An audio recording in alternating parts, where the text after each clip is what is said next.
we see our role as working with you, the governors, the members of parliament, and local communities to try to build strength and resilience in the fight against Al-Shabaab. We have just concluded the second Kenya-Somalia borderland counties meeting, and the leadership of the 4 counties, Mandera, Wajir, Garissa, and Lamu, we have come up with resolutions that we have all agreed to implement.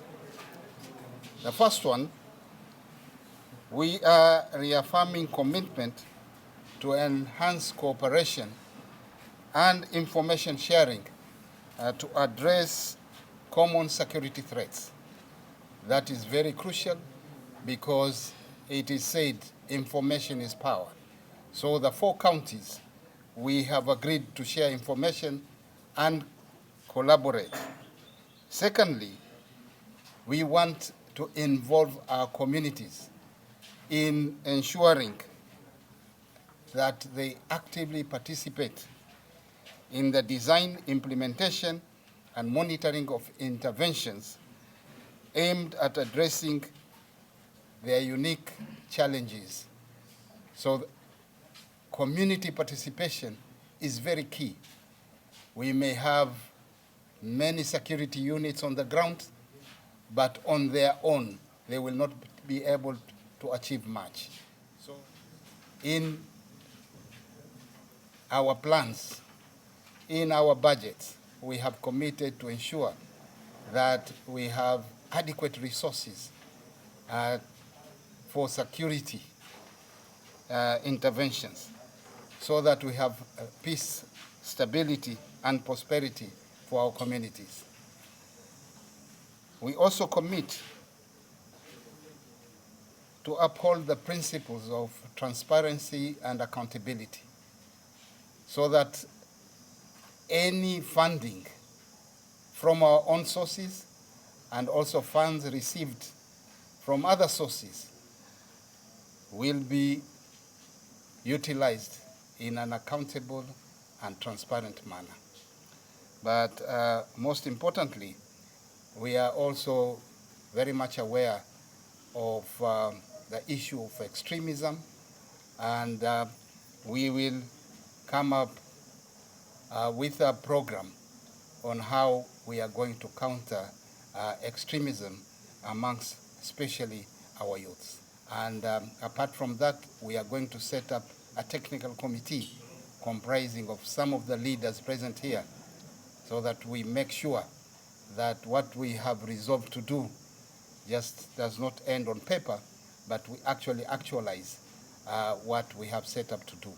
Most of us today, there are some areas in our respective counties that we cannot even access. So if we cannot even access, we cannot provide the services that our people need. So security is fundamental for any meaningful development to take place. Okay, the Kenya-Somalia borderlands counties actually makes up of four counties of Lamu, Garissa, Wajir, and Mandera. We have the 4 governors here today with us, and it also makes up of about 34 members of parliament. Majority of those members of parliament are here today. Just like the Governor, Honorable Timami, has just described. We are also alive to the fact that the security we are talking about being the borderlands counties, we're just not looking at the security within Kenya. We are also affected by what is happening in Somalia. We are also affected by what's happening in the region, what's happening in Sahel, what's happening in Mali, what's happening in Nigeria. Looking at those lessons from those countries, it is not far-fetched to start getting prepared so that we don't get to the situation where some of those countries has gotten to. So the developments at the Africa Transition Mission in Somalia and the question around the drawdown and what happens once those African soldiers are drawn down is also an issue that we are alive to.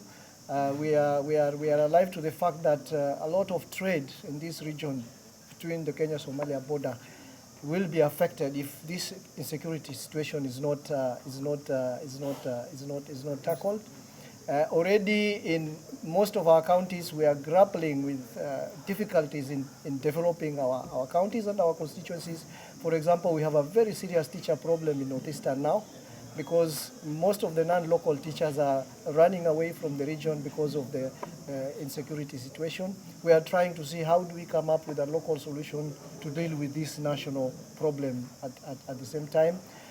We have a lot of construction workers who work in our counties in construction industry, and most of them are scared away. So in essence, we are saying the Al-Shabaab menace is aimed at crippling development in this region. And as leadership from the region and as communities from the region, we are actually ready and prepared to make sure that nobody cripples development in that region, which has suffered marginalization and underdevelopment for the last 50 years or so.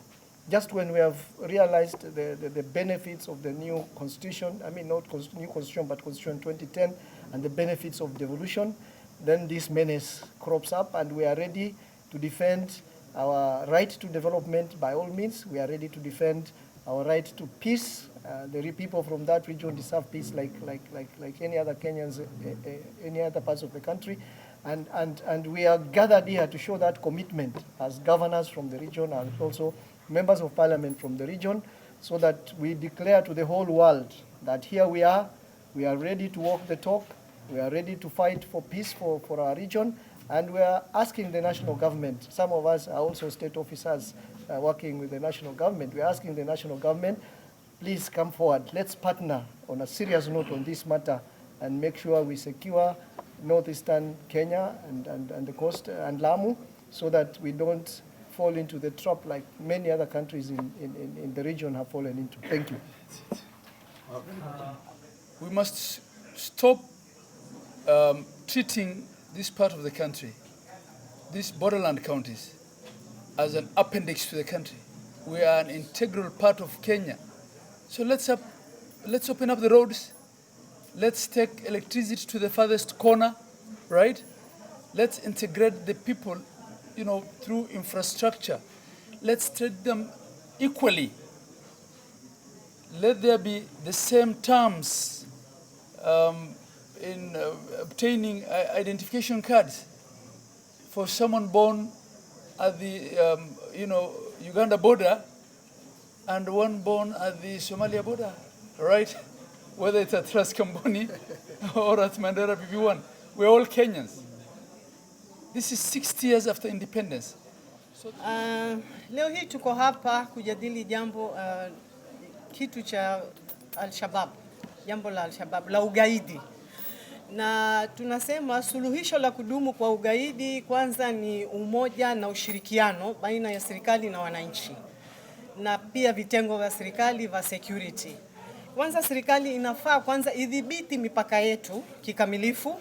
Mipaka yetu inafaa kudhibitiwa, inafaa kutenga kitita cha fedha cha kupambana na hili janga la Al-Shabaab, kwa sababu ni jukumu la watu wote, it's a collective responsibility, si jukumu la mtu mmoja wala kaunti moja, na ni serikali inafaa pia iwajibike kwa jambo kama hilo. Tumesema tutatengeneza mfumo wa kuweza kufuatilia ili tuweze kuhakikisha tumefikia kaunti zote 4 na tumehusisha wananchi na tumewaelimisha juu ya hili jambo, ili tushirikiane kikamilifu baina ya kitengo cha usalama pamoja na wananchi, ili wasione kama kuna uadui baina ya wananchi na kitengo cha usalama. And by coming out and discussing this issue for the second time, it shows that we as leaders of this region are committed to support the national security managers and to mobilize our communities to fight this big threat to our region. As was said, this is a follow-up meeting to the one we had last year in Wajir. Very, very important, bringing together all the leadership, the MPs, the senators, the governors, and also other leaders like the speakers of our assemblies. It cannot be business as usual. We are actually hearing between ourselves very, very disturbing circumstances, such as, for instance, certain sections of our areas of our counties that we can't even visit, courtesy, unfortunately, of this heinous group called Al-Shabaab. So ours is to deliberate seriously on really what we need to do and come up with recommendations that we can share all the way, if necessary, with our president, so that we secure our region. On behalf of the members of parliament, especially from the regions, and most of the pastoralist parliamentary group members, I want to echo the fact that we have actually been here to review what we did in the first meeting that was held in Wajir. We have had very good engagements, and we have agreed on the way forward that we need to have a collaborative approach by the leadership of the 4 counties, the community, and the state security teams from the national government. As has been said, if security or insecurity issues affect the frontier counties, then even Kenya is also insecure. So we are here to speak in one voice to say that Al-Shabaab threat is a threat to all of us in the region and to the country.